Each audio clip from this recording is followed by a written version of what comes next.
Welcome to this episode of The Wolf and the Shepherd. Today we have with us Josh Whalen. Josh, glad you could join us today. Glad to be here, boys. Thank you for having me. So Josh, my first question for you is, why do men hate going to the doctors? But before you answer that, I want to give my background on why I hate going to the doctors. I grew up with a very love-hate relationship with doctors, in that I love Doctor Who, the kind of British sci-fi show, but I hate going to the doctors because of my grandmother. And my grandmother was a bit of a gypsy in that, well, she genuinely was a gypsy. She was nomadic. Her and like her relatives like traveled around in caravans doing like odd jobs and all that type stuff. So that's actually real? Yeah. Like gypsies in England, that's real? That's not like from a TV show or anything? No, I thought that was fake. No. Yeah. So she was an actual gypsy, and so she had some alternate type medicinal treatments for ailments, which probably should require a visit to the ER.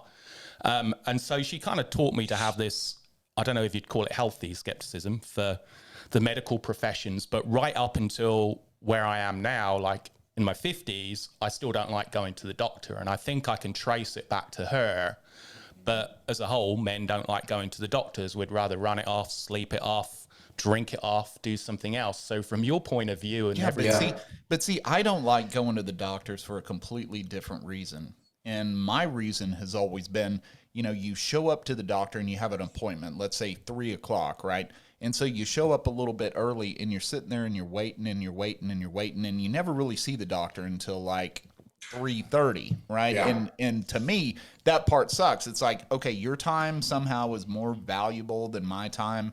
I don't like that. If my appointment's at 3, I get that, I got to fill out some paperwork and I'll show up there early and get that done. But why can't I see the doctor at 3 o'clock? So like you say, sleeping it off and all of that, I just rather not go. I mean, I've got to be almost incapacitated. So I do like the question though, like why is that like a men thing? Well, Look, we always have our own excuse. That's a bit selfish on your part though, because you could be turning up and a woman could have made an appointment, right?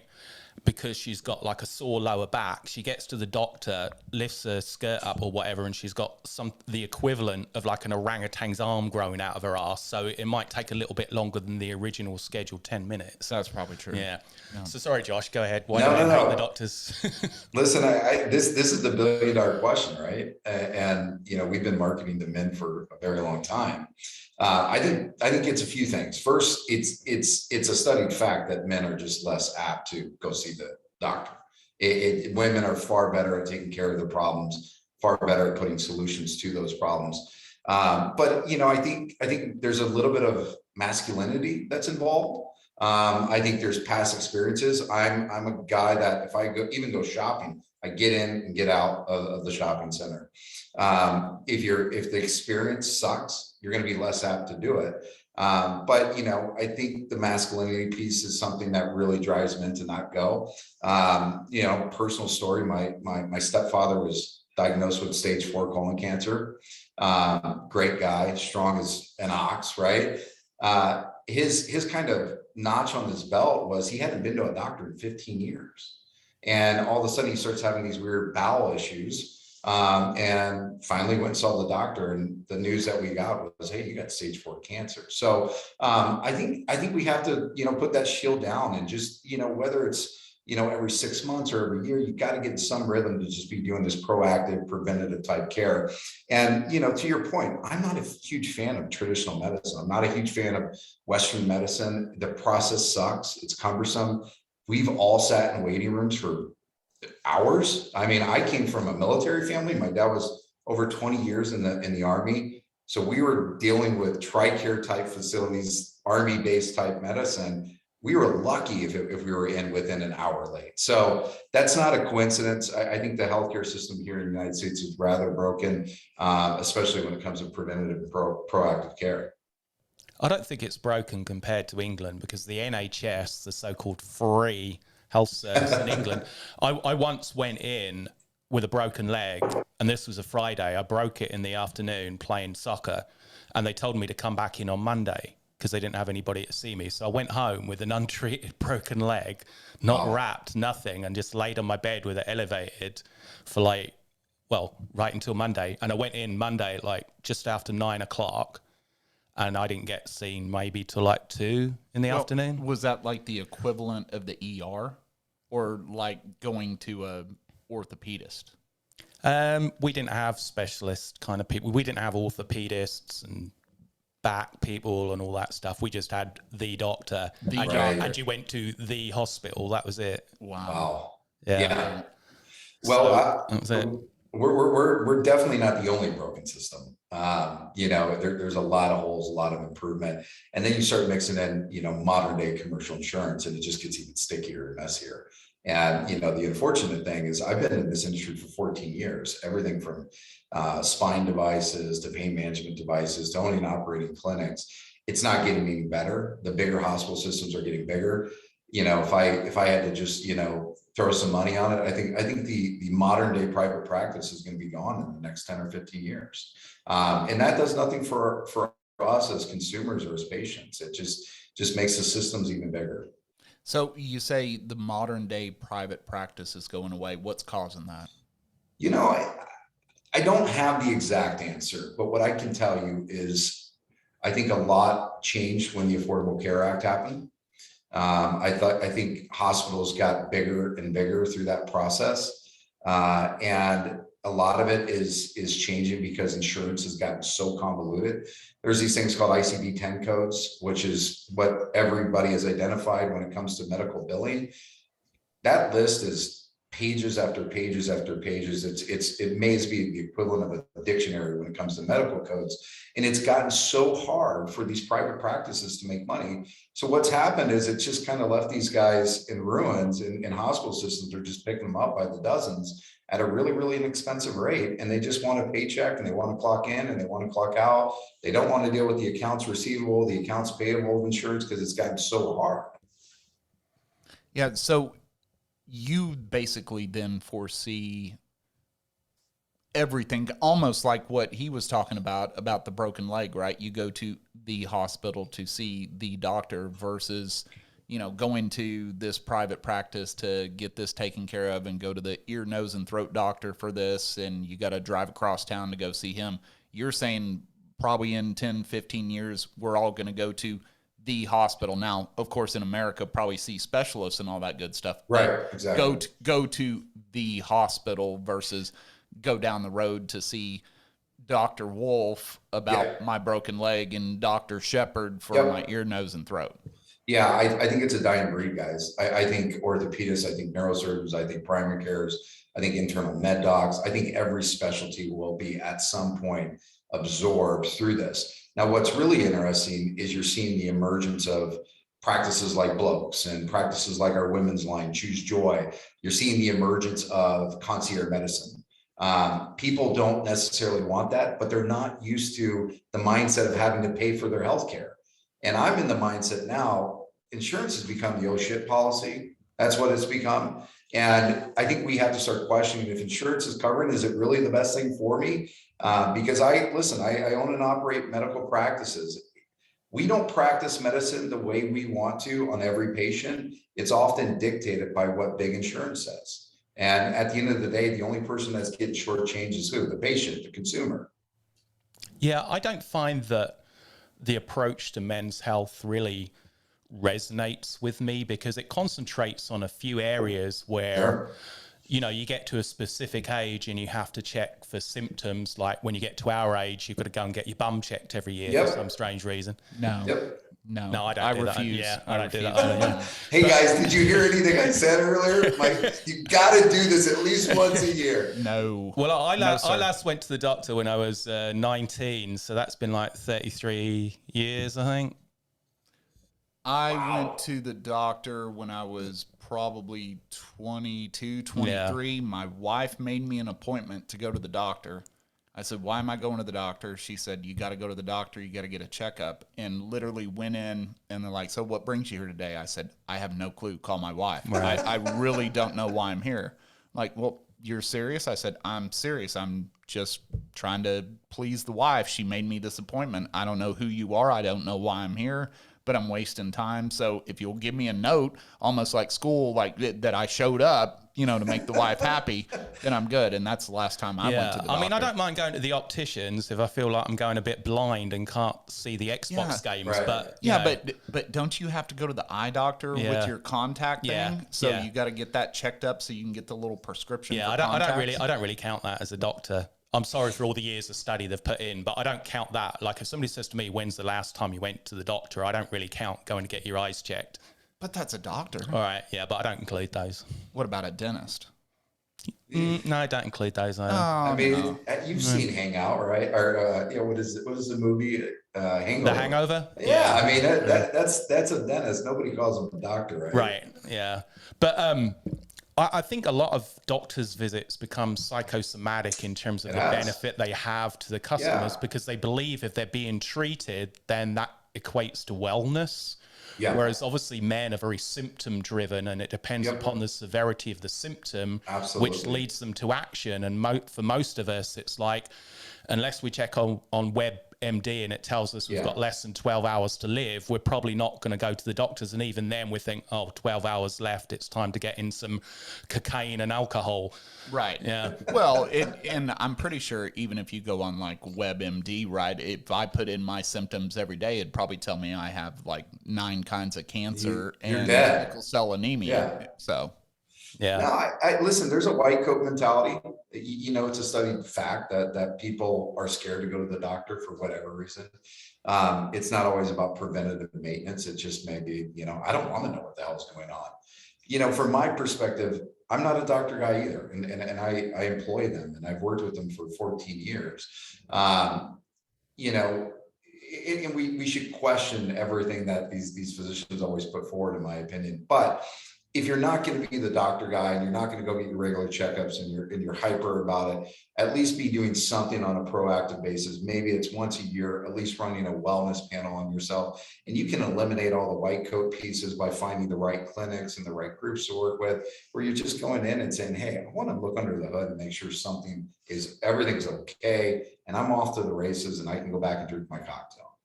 Yeah, no, that makes sense. So kind of throwing you a softball question here. Yeah. How does Blokes work into that? How does something like Blokes change our minds and actually make us want to be a little more healthier?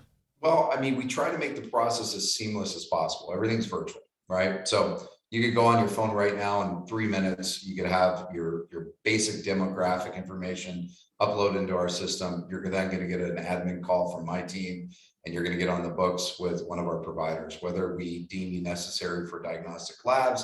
That's one thing. But you could be in and out of the Bloke system within a week and getting some type of prescription or some type of therapy or some type of guidance. But I think it's important too to step back just so we can level the playing field. I created Blokes out of my personal experience. This was not, you know, some conjured idea that I said, hey, I think I can go make a bunch of money doing this. I had horrible, horrible advice in my mental health journey. You know, I'm sitting here in my, you know, mid 30s, not really sure why so many things are changing. Why am I getting belly fat? Why is my sex drive gone to hell? You know, why is my mental fog just more abundant? And I go and see, you know, 2 different primary care doctors, and they gave me both the same runaround. Hey man, your levels are here. It's within the low side of a range. And let's keep in mind, this is a big range. This is 300 nanograms to 1,000 nanograms for the testosterone level. Well, I was below that 300 nanogram mark, and I'm in my mid 30s, and both of them said I'm in the low side of the range, but I knew something was off. And then finally, I started doing my own research. And keep in mind, I'm in the medical industry. I should know this stuff, right? I found a hormone expert, and he said, Josh, we got an issue here, bud. You know, are you getting morning wood? Are you getting, you know, strong erections? Where's your sex drives at? See, you got a little bit of belly fat. We definitely got to run your blood again. And, you know, it was spawned out of that. I said, first of all, I got horrible advice. Secondly, I knew something was off. And then thirdly, the process just sucked. I had to drive 40 minutes to go see a doctor that I didn't know, that I got from Google or something to that extent.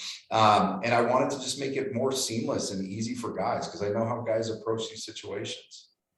So I know the shepherd jumped in there with mentioning the name of the company, Blokes. Yep. But when I first read this, which basically sounds like you're the demographic, right? Yeah, He's going to be our voiceover yeah. after this. But I read the synopsis, and first Yeah. of all, it just Well, said, hang on. He doesn't know how to read.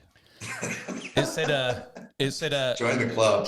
Joshua got older and turned to blokes, and I thought I was reading the autobiography of Elton John for a moment. But can you explain the background behind Blokes and how you got up to it? Because not many people kind of like have a dissatisfaction with a professional service and then decide to improve upon it. So how did you jump from where you were into something which is apparently going to revolutionize, the way healthcare is aimed towards men? Well, I mean, it really starts with the process and what I went through. And then secondly, it started with my personal journey. I mean, I sound like the My Pillow guy saying, not only am I a customer, I'm the owner, blah, blah, blah. But that truly is what happened. I mean, it revolutionized my whole outlook. It gave me a vigor or zest that I didn't have for a long time. I turned 40 in a month or so, and I haven't felt better in probably 10 years since my rugby days. So that was the premise of Blokes, and the name, it's simple for me. One, I want to bring this subject in a more cheeky manner. I want us as men to be talking about this more. Whether or not you go seek treatment or not, women talk about their problems all the time. I'm not saying we have to lay them out like that, but we need to be more open about what's going on in our bodies so that we can help other dudes. And if we can do that in a cheeky and fun way, whatever it is, whether it's prostate issues, whether it's colon issues, whether it's, bedroom performance issues, we want to do that. Yeah. So you kind of mentioned the rugby aspect, right? Yep. So you played rugby for the Chicago Lions. Was there, I kind of want to know a little bit about that, kind of your experience with that, but in that, dealing with obviously potential injuries, rugby's a rough sport, right? Did you kind of get an aversion from going to the doctor because of maybe, some trainers or something like that while you were playing sports that you just kind of maybe felt like they did you wrong or something like that in your injuries through that? I can't imagine you didn't hurt yourself playing rugby. No, here's the beautiful thing. We had so much care during that process. I mean, we had physios, on speed dial. If we injured ourselves, we knew how to get some type of treatment options right away. So in that sense, I had a relatively good experience. Now, if it was something bone or something tendon or ligament that we knew was off, then it was being expedited to an orthopedic surgeon. And I've had plenty of injuries. I think my jadedness comes from working in this industry for such a long time and seeing the nuances and seeing the fact that we, even as clinics that take insurance, we can't treat patients the way we want to actually practice medicine. Allowed me to say, hey, you know what? There's got to be a better way for this whole men's health stuff. There's got to be better access. There's got to be a simpler way. And that was kind of it. Yeah, I think, especially living here in Texas, most men have the same approach to healthcare as Kevin Costner's character in Yellowstone, in that, they don't want to get treated. And when they do get treated, they want to get off of that treatment as fast as possible. But without just concentrating on, the main areas of where men's health fails in the later years, like you said, there's a lack of sex drive, lack of focus. Sorry, what? A lack of, I don't know, sex. A lack of sex, I think. Okay. It was. It's depressing, isn't it? Right. Yeah, it is. So how do you get men to kind of branch out into other areas of health when it's hard to even get them to take these regular tests for the things they're supposed to in the first place? Well, that's a damn good question. I don't think there's a golden answer. If somebody's telling you that, I think they're lying. And if they figured it out, they'd be doing really well. Men are just tough consumers. We studied that men take 6 months to make a health decision from the first time they either notice a symptom, seen an ad, heard a buddy talking about some, treatment that he got, say, he got his needs fixed with regenerative medicine. Women are a lot more impulsive, are a lot more solution driven. From our angle, it's attrition. It's just constantly saying the same thing, constantly, coming up with new content, constantly, speak in the same message and tone that we believe in so much. So I think it's a lot of repetitive nature. Unfortunately, it's a lot of ad spend, a lot of marketing spend. But that's just the beast we're dealing with. Yeah, kind of going along those lines where you talk about the women's aspect, and you alluded to earlier, and I'm sorry, I don't remember the name of kind of the women's piece. What was that again?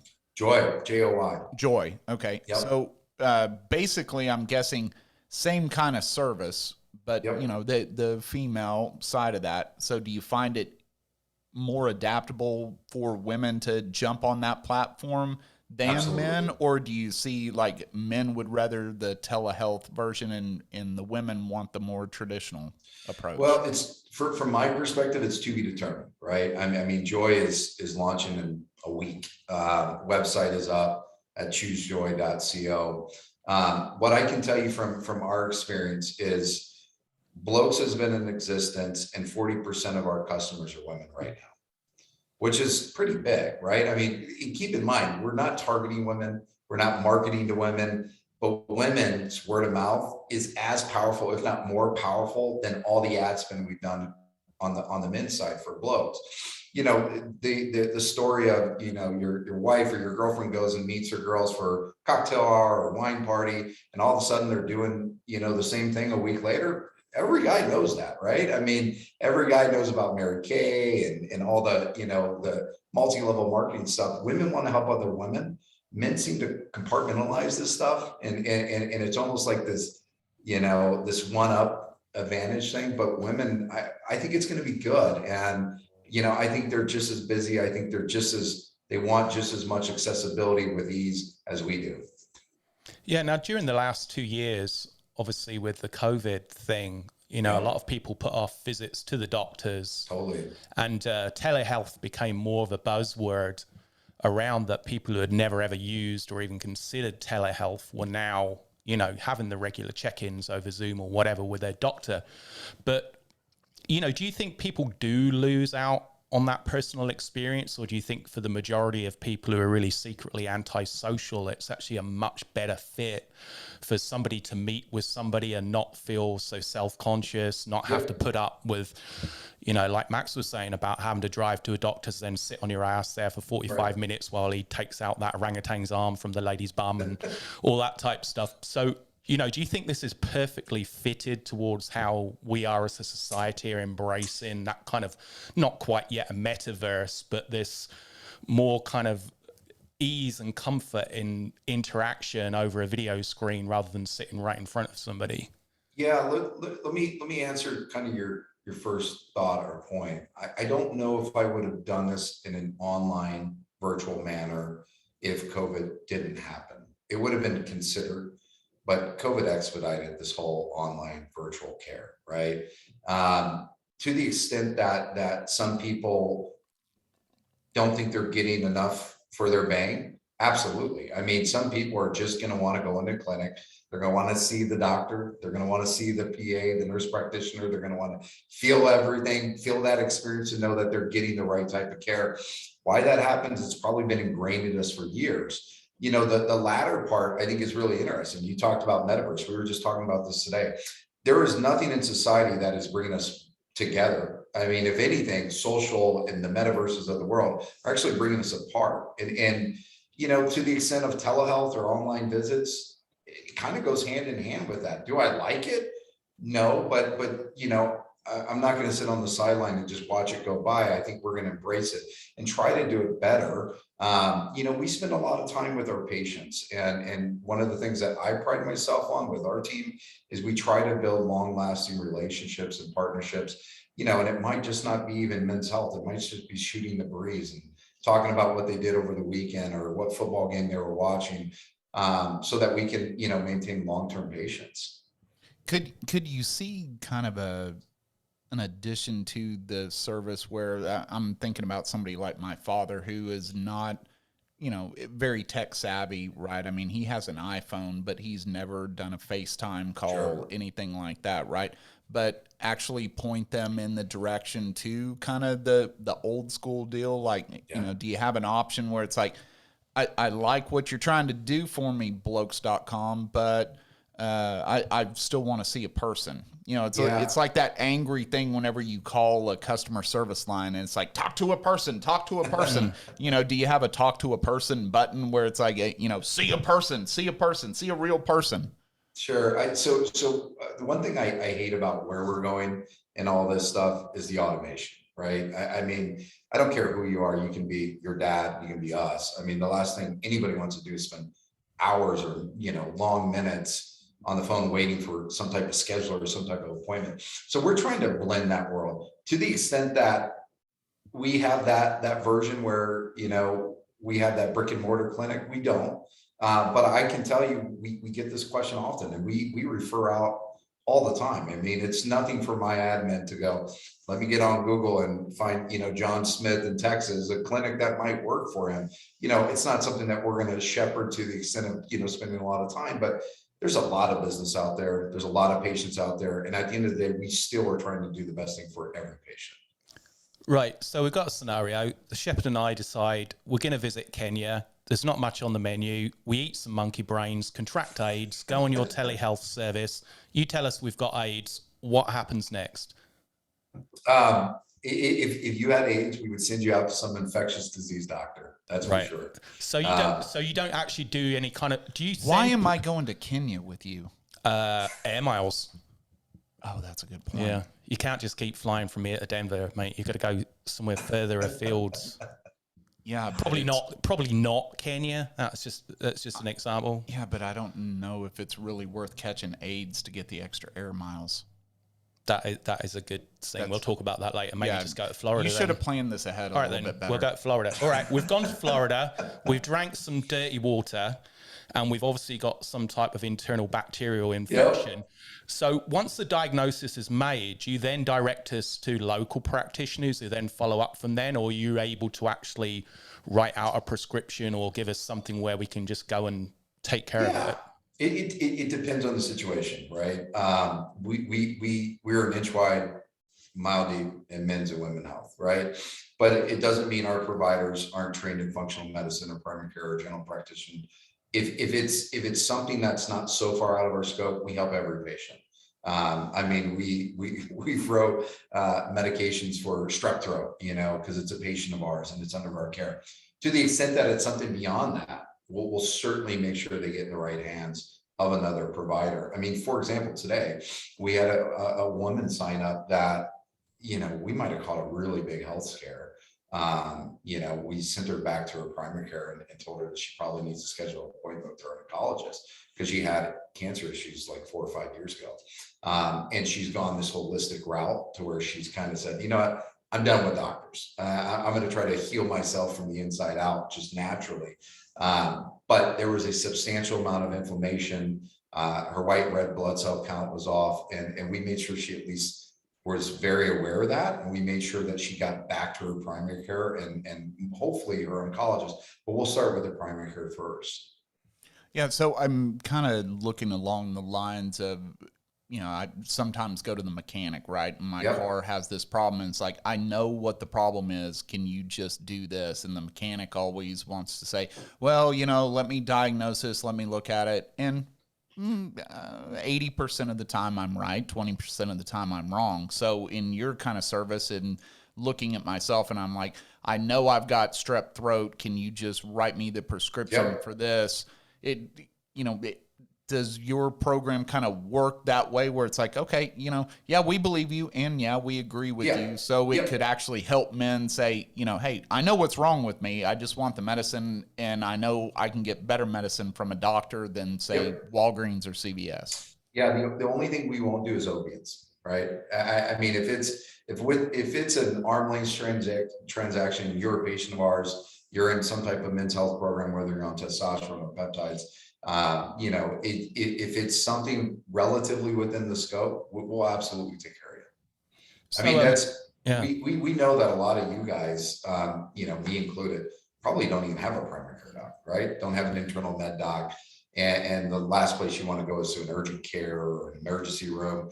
We know that. And that's part of the service that we just provide. So. Yeah. So the $1 million question or thanks to the president, the $1.1 million question, taking into account inflation. What's the cost structure like compared to visiting a regular practitioner? Well, if you compare us to other men's health clinics, I think we're very competitive. Our TRT program is $149 a month, includes all your labs. So that, and we do anywhere from 5 to 6 labs, depending on the individual per year. And we believe in more markers, not less. One of the things that drives me nuts in this industry is it's all about testosterone when there's so much else that goes into the body. I mean, we're talking complete blood count, complete metabolic panels, PSAs, SHGB, all these crazy markers that we need to make sure you're on your way.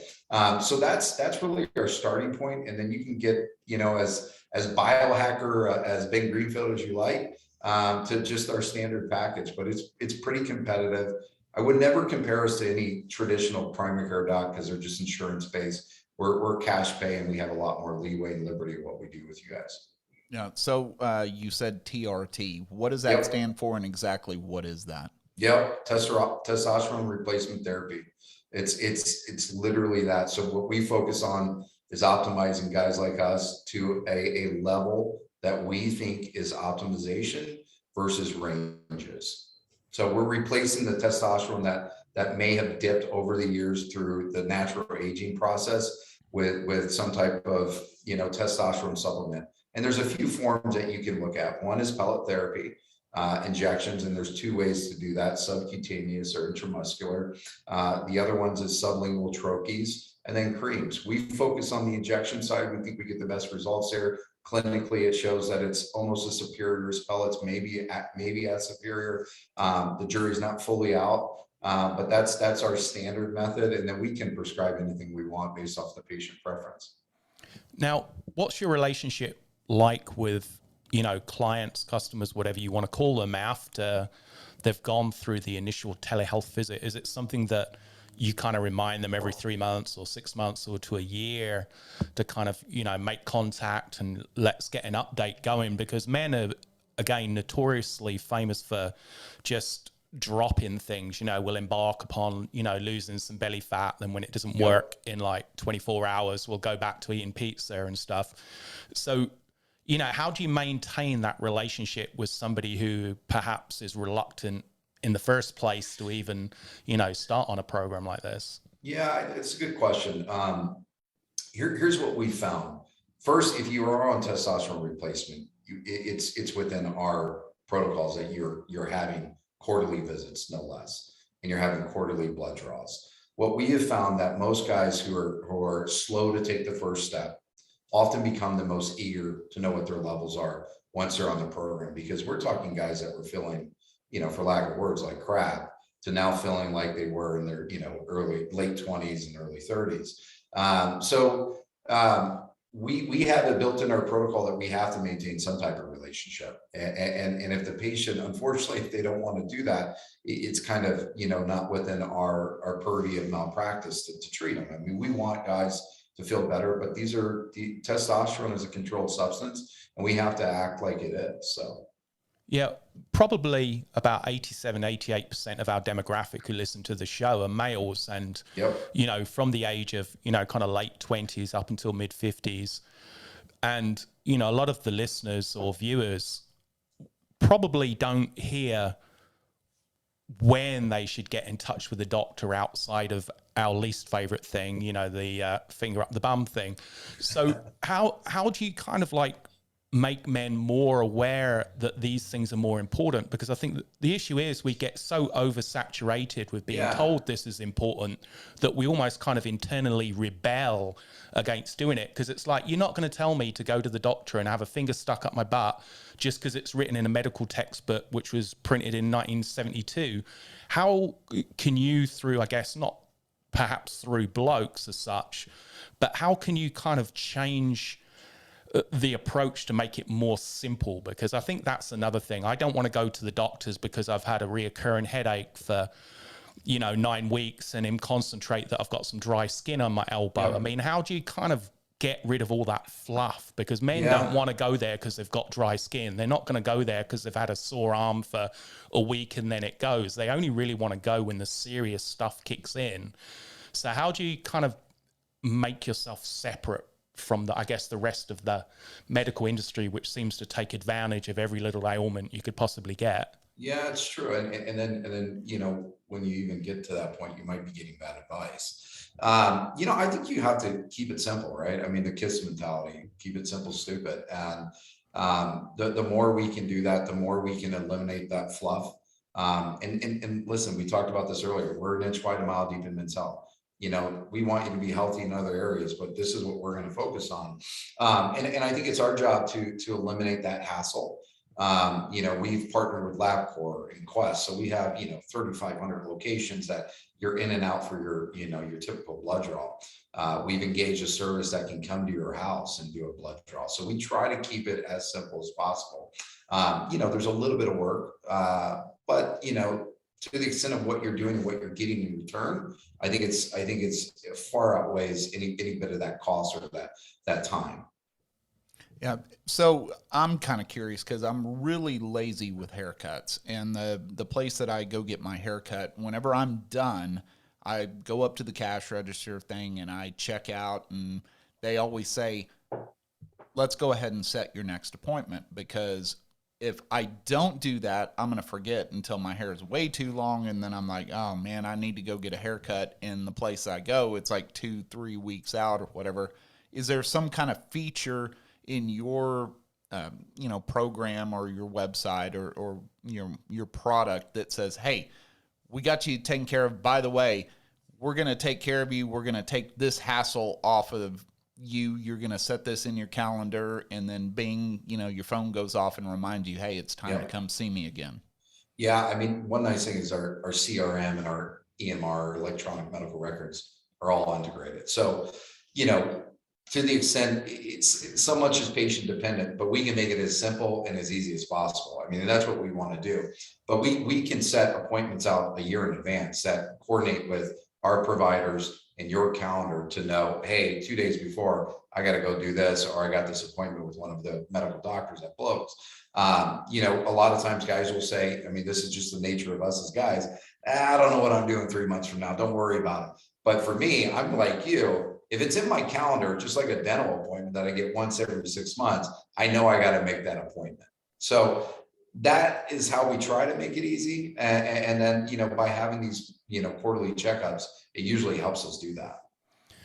Now, I'm probably 100 times more likely to use your service than going to an actual doctor. So again, for our listeners and viewers, can you just explain step by step, if somebody's watching this, listening to this, and they want to use your service, exactly what they would do as soon as they finish listening to this and they want to sign up? Can you explain how it all works? Easy. Go to blokes.co. We couldn't buy the com, by the way. So I screwed that up when I said blokes.com. No, so it's blokes.co. You know what? I want to revisit why we had to go with blokes.co, and we'll talk about GoDaddy and how it's a big scheme. But blokes.co. Oh, now hang on. Maybe we need to talk about that first. And let's talk and then, about it. You know, because maybe towards the end when you're giving your spiel and everything, you can, you know, explain how this works. But now I got to know, how is GoDaddy a scam? Because we use GoDaddy, so now I'm scared. Me too. I do too. Here's where it's this gift that keeps giving back to GoDaddy. Anytime you type in a website, or, you know, let's say it's the Wolf and the Wall Street, or the Wolf and the Shepherd, and you don't buy that, they bank that, and then they own it, and then they sell it back to you. So we had the opportunity to buy blokes.com. We sat on it for about a couple of weeks. It was not taken. And we went back to it. We couldn't buy it. And then we go back to GoDaddy, and they said, we won't take any opening bid until it's $15,000. So then we just said, you know what, screw it. We're not going to do that. We're a startup. So we just went with blokes.co. But that is the nature of their business. They're a search engine that banks anything that they're searching. Yeah. See, I remember back in the day, you know, I'd go to a bar with a buddy of mine, and we'd sit there and we'd talk about like ideas or whatever.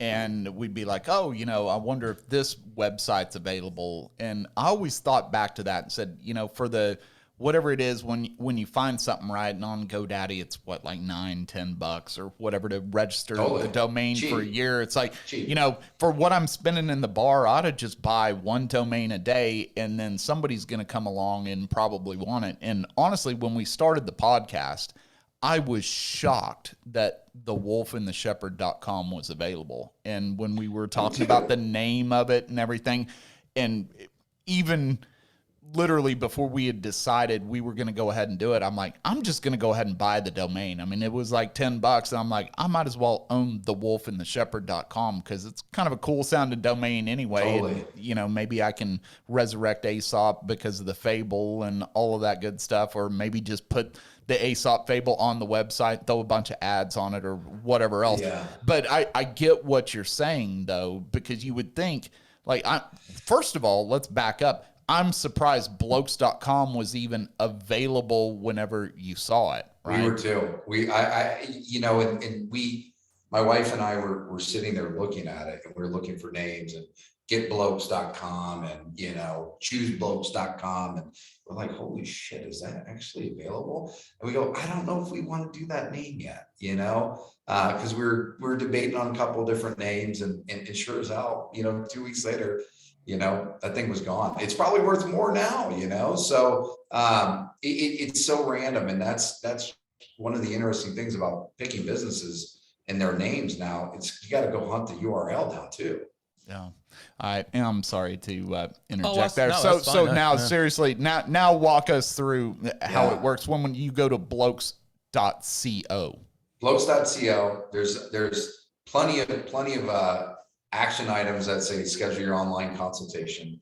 All we're going to ask you for there is your basic demographics: where you live, who you are, height, weight, etc. Then my admin team will call you, schedule your labs, and then you're off to the races. This process can literally be as quick as a week.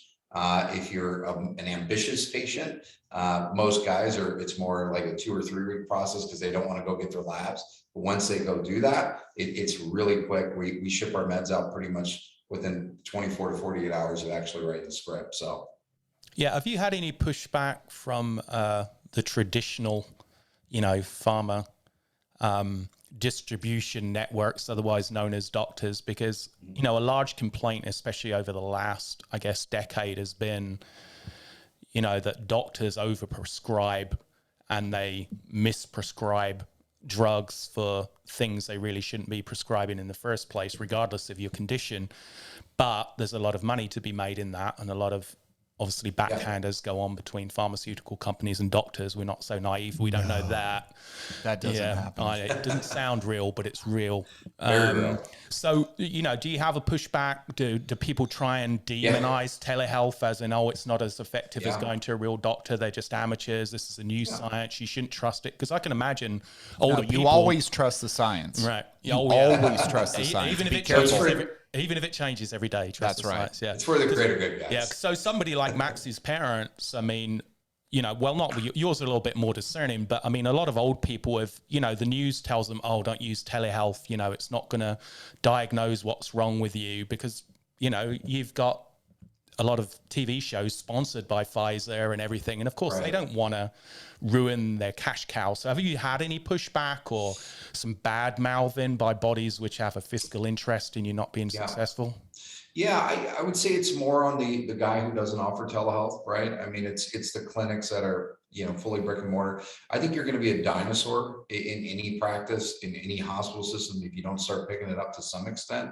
And I think, there's going to be some people that are set in their ways that say, telehealth that's the route I want to go. I will say, to your point, I think there's more pushback on testosterone replacement than there is telehealth. And my experience being in healthcare for as long as I have, if they don't know much about it, or if they've trained in it 20, 30 years ago, they don't treat it. And when they don't treat it and they don't know a lot about it, it becomes this natural impulse or instinct to say, it's not for you, it's not good. But you got to understand too, like the people we're fighting are not about optimizing. They're about throwing a pill at a problem, while we are trying to optimize individuals and do what's best for them and heal their body from the inside out. If you're sitting at any type of doctor visit and they're talking about ranges, you should start saying, well, what are these ranges and what is the difference between the low side and the high side? Where we just talk about optimization every day in our clinic. So you talked about going to the lab, right? And you got to go to the lab to have a blood draw or whatever. I got to be honest with you. That's kind of where I would stop. I'd be like, okay, I'm literally doing this out of convenience, and now you're telling me I got to go somewhere. Yeah. Is there been any talk about sending somebody out to me? Like a nurse that, can show up to my house, my office and say, hey, I'm here to draw your blood. I know it only takes a few minutes, but I mean, I'm lazy, so I don't want to drive there. Is that an option? Absolutely. We signed a contract with another group called Get Labs, and they're basically like an extension or an affiliate of us, where they provide a phlebotomist, medical assistant, nurse to come to your house and do the draw right wherever you are. I mean, they'll do it at work. That's going to be a really big thing for us. We are in the process of evaluating blood scene cards. And the reason I'm not anti-blood scene cards, but they don't pick up as much as what we want from the patient. So we're going to really push hard on this concierge service where it's coming directly to your house. The fortunate thing is Get Labs has just got a ton of money, a lot of funding. They're going to be in every major city by the end of this year. I think they're in about 30-40% of all the major cities in the United States. So most of our customers we can take care of just like that.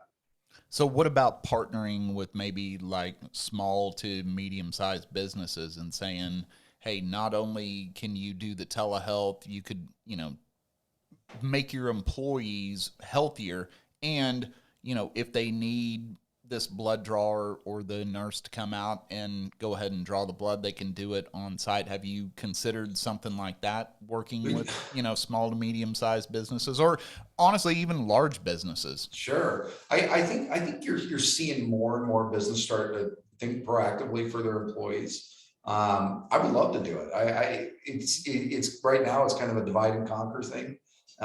We have found that it's often best to go direct to the consumer in our situation. That said, there's all kinds of angles we could approach this with. Right. So I know you're looking at us and thinking, yeah, those two are the picture of prime physical health. But what you can't see from the outside is obviously the mental health. Stop looking at my belly. Well, I can't help it, mate. It keeps creeping over here. It's invading my personal space bubble. But that's why we have the camera angled this way, so we can hide our bellies up under the table. I thought you said you were going to use some special effects to make me look ripped. I said that, but I haven't done it. Yeah, because I can't see it unless it's coming through on like when it's released. I still look like a fat git. No, you don't have the proper update to YouTube. Oh, okay. Well, so how do you deal with mental health? Do you actually have that as something which you address, or is that something you keep steer of? It's a great question. We are strongly considering adding some type of mental health component.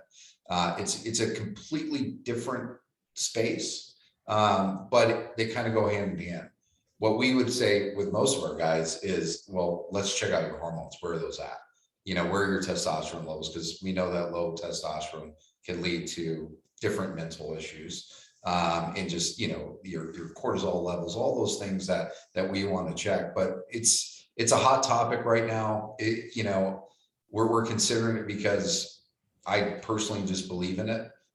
Even if it's just coaching or one-on-one venting, I think it's going to be a big field in the future. But it is something we're considering strongly right now. Yeah, I could honestly see like going and seeing a psychiatrist or psychologist or whichever one it is that you sit there or you lay down on the couch or whatever and tell them all your problems. You'd probably have a lot more people that would do it via Zoom or via Skype or something like that than you would, especially on the men's side, right? Because it's like, well, I don't want my buddy to see my car parked outside of the shrink's office, because then he's going to say, oh, I saw the wolf parked outside the shrink's office. He must have mental problems. Yeah, there's a couple of groups that are doing this right now. One big one is Cerebral, and I like their model. I like what they're doing. They got a lot of funding behind the brand, but they're doing essentially what we're doing in the psych space. And I imagine you're going to see a lot more of this. Same reasons that you're seeing a lot more virtual in men's health. You don't need to go in and see a doctor every time. And certainly there is that stigma like, hey, I just walked out of the penis clinic. Is there something wrong with my penis? And the same thing with the head clinic, right? You don't want to be that guy who's identified that way. And I think there's some power and some discreetness when it comes to this stuff. The more telehealth advances, the better we're going to be at that piece. Yeah, I don't think anybody's like checking in on Facebook, going to the shrink today, or going to the penis clinic or whatever. I don't see too much of that, except out of you. Are there penis in. clinics? I don't know. That's the first I've heard. Oh. So apparently there are. There's a penis clinic. Yeah. Well, that's the bro talk, right? That's the bro science, man. I'm not going there. Yeah. I thought the penis clinic was like in Nevada where they're legal. Well, if that's going to go hand in hand with a proctologist exam, I don't really want to go. Well, no. Depends on which one of those. Somebody might take advantage of me. I don't want to be kind of like, wow, that finger feels a lot thicker than it looked when I walked in the room. Yeah, right. I don't want to do that. No, I see that. Yeah. So, what's the aftercare past, making, scheduling, follow-up appointments? Do you kind of follow up with, trying to get people to live healthier lifestyles? Because obviously the easiest way to avoid ill health is to actually try and be proactive in terms of getting exercise, correct nutrition, avoiding things or excess of things which cause bad health. So do you have much of a follow-up program with that when you... Yeah, we do. I wouldn't say it's like pen and paper, but that's what a lot of our consults become, talking about healthy habits, nutrition, what's new in their life that's causing stress. And the beautiful thing is everybody that works with us, I mean, most of them are trained in functional medicine. So if something's off, they're trying to figure out what's going on in the rest of your body or what's your environmental factors. So those are daily conversations that we're having with our patients. Tell us a little bit about Kinetic Medical. Yeah. So I work for Stryker. I think I told you guys that. Maybe I didn't, but I work for a large medical device company called Stryker. I was in their interventional spine division. So I was going on neurosurgeon to ortho spine, interventional radiologist, pain management physician. So I worked for those guys for about 4 years. I did well, and I wanted to see if there was greener pastures out there. So I left Stryker and started my own med device distributorship. That spawned into a lot of different things, from spine implants and, pain management products to regenerative medicine to, anything you can think of that focuses on relieving pain. Gotcha. So glad you could join us today and fill us in about all this. Can you give us a little spiel here as we close? The website's .co now, not .com, and ways to get a hold of you, your social media, all that good stuff? Sure. Yeah. It's as easy as going to blokes.co. And, if I give any guys a piece of advice, we all may not like the doctor, but it's always something good to just do some type of proactive or preventative type care.